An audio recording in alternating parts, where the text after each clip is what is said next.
भगवान शिव जी के बारे में फैलाई गई भ्रांतियाँ जिनसे होता है शिव जी का घोर अपमान। यदि आप भगवान शंकर के भक्त हैं तो आपको यह जान और सुनकर धक्का लगना चाहिए, क्योंकि भगवान शंकर हिंदू धर्म का मूल तना है, रीढ़ हैं। रामचरितमानस में भगवान राम कहते हैं कि शिव का द्रोही मुझे स्वप्न में भी पसंद नहीं। अपराधियों का साथी या उसे नज़रअंदाज करने वाला भी अपराधी होता है। शिव के मंदिर में जाने और वहाँ पूजा प्रार्थना करने के कुछ नियम होते हैं। ये सही है कि भगवान शंकर भोलेनाथ हैं, वे बड़े दयालु हैं, आपको क्षमा कर देंगे। लेकिन आपने उनके मंदिर में जाकर किसी भी तरह से नियम विरुद्ध कार्य किया या अपमान किया तो आपको माता कालिका देख रही हैं, भगवान भैरव और शनिदेव भी देख रहे हैं। शैव पंथ पर चलना या शिव की पूजा करना कठिन है, यह अग्निपथ है। आइए हम आपको बताते हैं भगवान शिव के बारे में समाज में किस तरह की भ्रांतियाँ फैला रखी हैं और उस भ्रांति को अभी तक बढ़ावा दिया जा रहा है। नंबर 1, क्या शिवलिंग का अर्थ शिव का शिश्न है? यह दुख की बात है कि बहुत से लोगों ने कालांतर में योनि और शिश्न की तरह शिवलिंग की आकृति को गढ़ा और वे उसके चित्र भी फेसबुक और व्हाट्सएप पर पोस्ट करते रहते हैं। वे इसके लिए कुतर्क भी देते रहते हैं। उक्त सभी लोगों को मरने के बाद इसका जवाब देना होगा, क्योंकि शिव का अपमान करने वाला किसी भी परिस्थिति में बच नहीं सकता। शिव से ही सभी धर्म हैं और शिव से ही प्रलय भी। दरअसल शिवलिंग का अर्थ है भगवान शिव का आदि अनादि स्वरूप, शून्य आकाश, अनंत ब्रह्मांड और निराकार परम पुरुष का प्रतीक होने से इसे लिंग कहा गया। जिस तरह भगवान विष्णु का प्रतीक चिन्ह शालिग्राम है, उसी तरह भगवान शंकर का प्रतीक चिन्ह शिवलिंग है। लिंग अर्थात प्रतीक। इस पिंड की आकृति हमारी आत्मा की ज्योति की तरह होती है।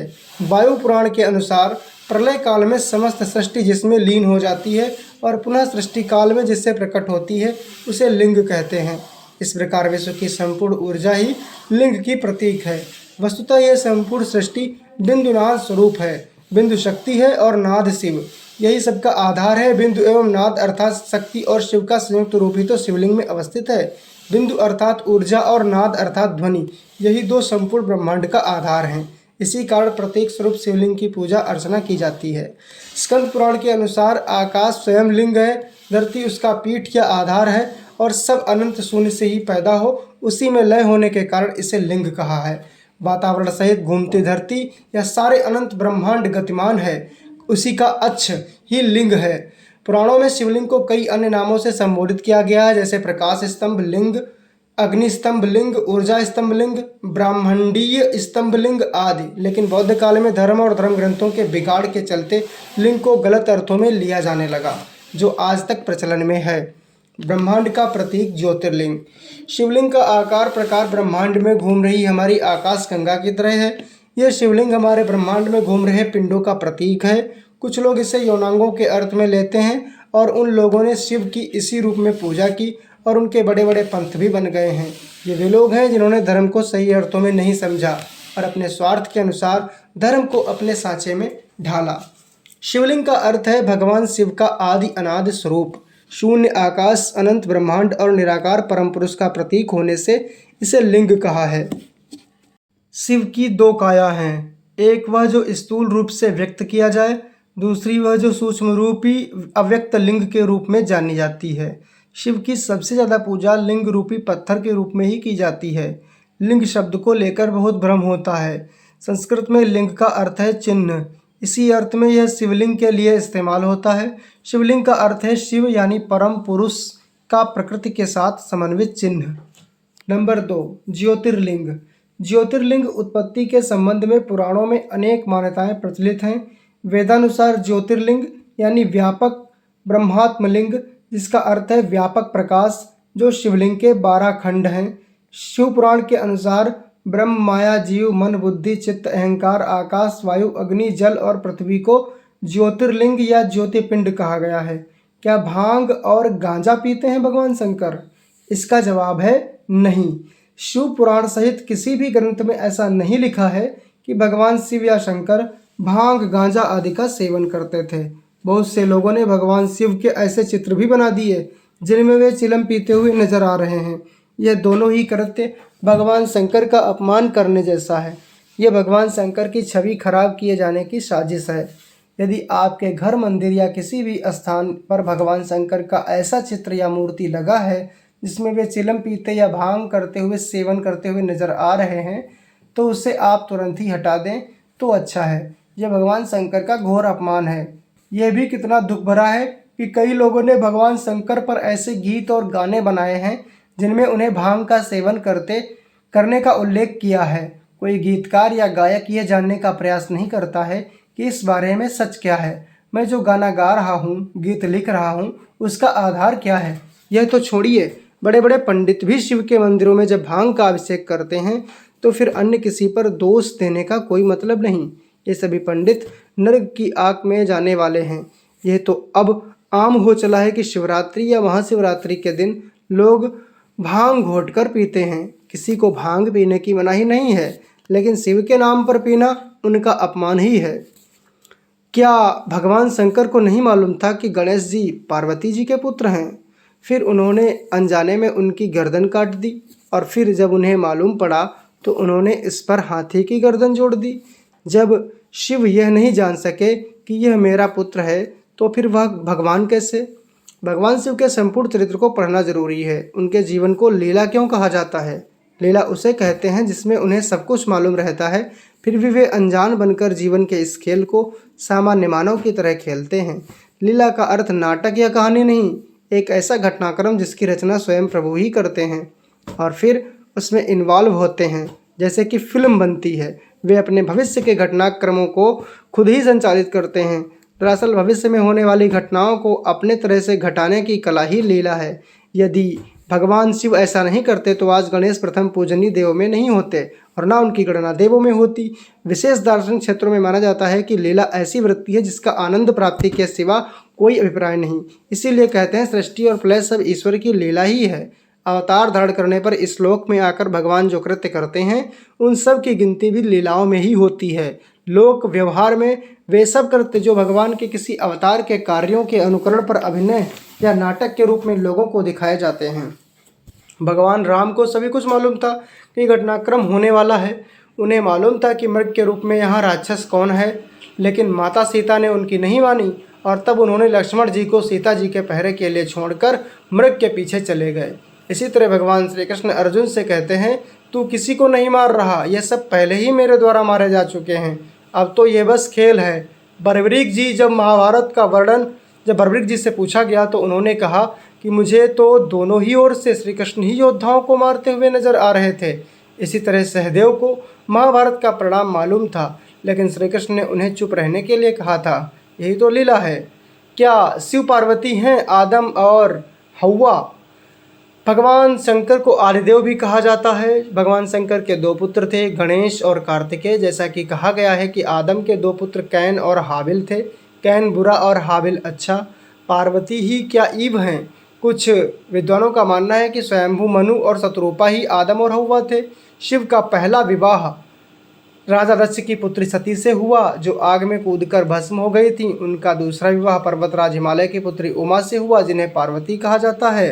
पार्वती से उनको एक पुत्र मिला। प्रमुख रूप से शिव के दो पुत्र हैं, गणेश और कार्तिकेय। गणेश जी की उत्पत्ति कैसे हुई ये सभी जानते हैं। ये शिव और पार्वती के मिलन से नहीं जन्मे। शिव के दूसरे पुत्र कार्तिकेय का जन्म शिव पार्वती मिलन से हुआ। शिव का एक तीसरा पुत्र था जिसका नाम विद्युतकेश था। विद्युतकेश अनाथ बालक था जिसे शिव और पार्वती ने पाल पोस कर बड़ा किया था। उन्होंने इसका नाम सुकेश रखा था। शिव जी का एक चौथा पुत्र था जिसका नाम था जलंधर। भगवान शिव ने अपना तेज समुद्र में फेंक दिया, इससे जलंधर उत्पन्न हुआ और जलंधर शिव का सबसे बड़ा दुश्मन बना। इस तरह शिव के और भी कई पुत्र थे, जैसे अंधक, शाश्वत, भूमा और खुजा। शिव की कथा और आदम की कथा में जरा भी मेल नहीं है। कहाँ शिव और कहाँ आदम। शोध से पता चला कि सेब फल को मनुष्य ने 8000 वर्ष पहले ही खाना शुरू किया था। इससे पहले मनुष्य सेब फल के बारे में जानता तक नहीं था। माना जाता है कि सेब फल की उत्पत्ति मध्य एशिया के देश कजाकिस्तान के जंगलों में हुई और वहीं से सेब की बाकी की दुनिया में पहुँचे। फिर आदम और हव्वा की कहानी तो झूठी ही है। क्या भगवान शिव ही शंकर, महेश, रुद्र, महाकाल, भैरव आदि हैं? पहली बात हिंदू धर्म का जो मूल है वो वेद ही हैं। त्रिदेवों में से एक महेश को ही भगवान शिव या शंकर भी कहा जाता है। वेदों में रुद्रों का जिक्र है उक्त सभी की कहानियों को पुराणों में विस्तार मिला और सभी को एक ही शिव से जोड़ देने की भ्रांतियों का विस्तार हुआ। अवघड़ या तांत्रिकों के मत में जो शिव या शंकर का वर्णन किया गया है वह दरअसल शिव के भैरव रूप का वर्णन है। यह भी हो सकता है कि यह उनके मन की व्याख्या हो या यह कि वे तंत्र के घोर मार्ग को अपनाने के लिए शिव की आड़ लेते हों। उक्त मत को रामचरितमानस में कोल मत कहा गया है, जो कि वेद विरुद्ध है। वर्तमान में कुछ लोग साईं बाबा को ही शिव का अवतार घोषित करने में लगे हैं, तो अब क्या करें ऐसे लोगों का। इसी तरह कालांतर में ऐसे कई लोग संत या ऋषि हुए हैं जिनको शिव से जोड़कर देखा गया, उनकी कथाएं लिखकर समाज में भ्रम फैलाया गया। माना जाता है कि प्रत्येक काल में अलग अलग रुद्र हुए हैं। इस तरह 12 रुद्र हुए। शिव निराकार सत्य हैं तो शंकर साकार। पुराणों में ऐसी बातों का उल्लेख है कि जिन्होंने शंकर से जोड़ दिया। जैसे भगवान भैरव शराब पीते हैं, तो इसका मतलब ये नहीं कि शंकर भी पीते हैं। शिव शंकर महादेव, शिव का नाम शंकर के साथ जोड़ा जाता है। लोग कहते हैं शिव शंकर भोलेनाथ। इस तरह अनजाने में ही कई लोग शिव और शंकर को एक ही सत्ता के 2 नाम बताते हैं। असल में दोनों की प्रतिमाएं अलग अलग आकृति की हैं। शंकर को हमेशा तपस्वी रूप में दिखा जाता है। कई जगह तो शंकर को शिवलिंग का ध्यान करते हुए दिखाया गया है।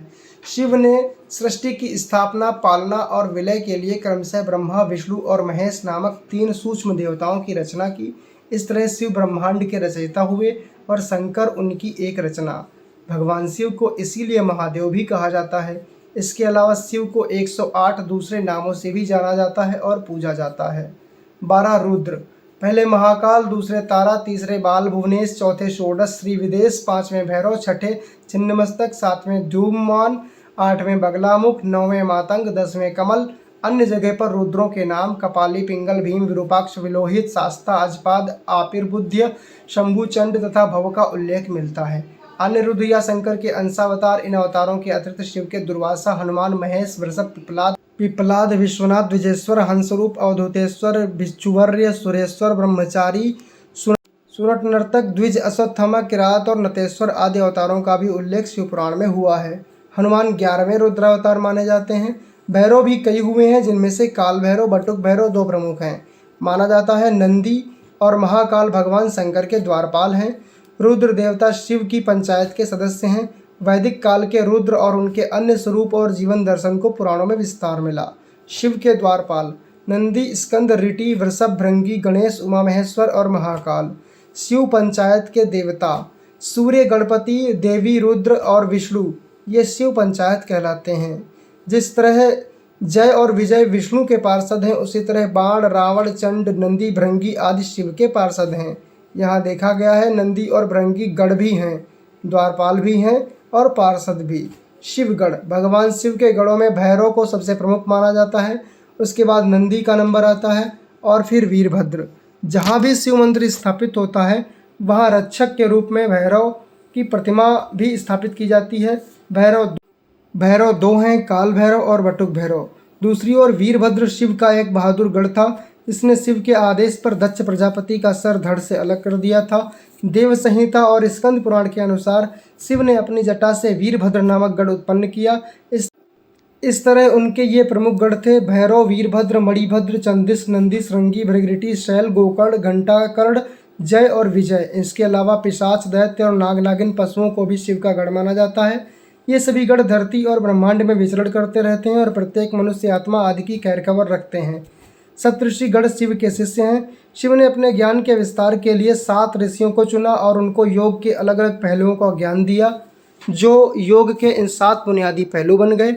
वक्त के साथ इन 7 रूपों से सैकड़ों शाखाएं निकल गईं और अब यदि उक्त ऋषियों या उनके परंपरा के किसी महान ऋषि को हम शिव या उनका अवतार ही मानने लगे, उनका गुणगान करने लगे, तो यह उचित नहीं होगा। इस तरह भ्रम का विस्तार ही होता है।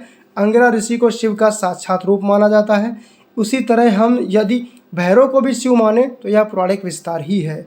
देवों के देव महादेव, देवताओं की दैत्यों से प्रतिस्पर्धा चलती रहती थी। ऐसे में जब भी देवताओं पर घोर संकट आता था तो वे सभी देवादिदेव महादेव के पास जाते थे। दैत्यों, राक्षसों सहित देवताओं ने भी शिव को कई बार चुनौती दी, लेकिन वे सभी परास्त होकर शिव के समक्ष झुक गए। इसीलिए शिव हैं देवों के देव महादेव। वे दैत्यों, दानवों और भूतों के भी प्रिय भगवान हैं। कमेंट में जय भोलेनाथ अवश्य लिखें।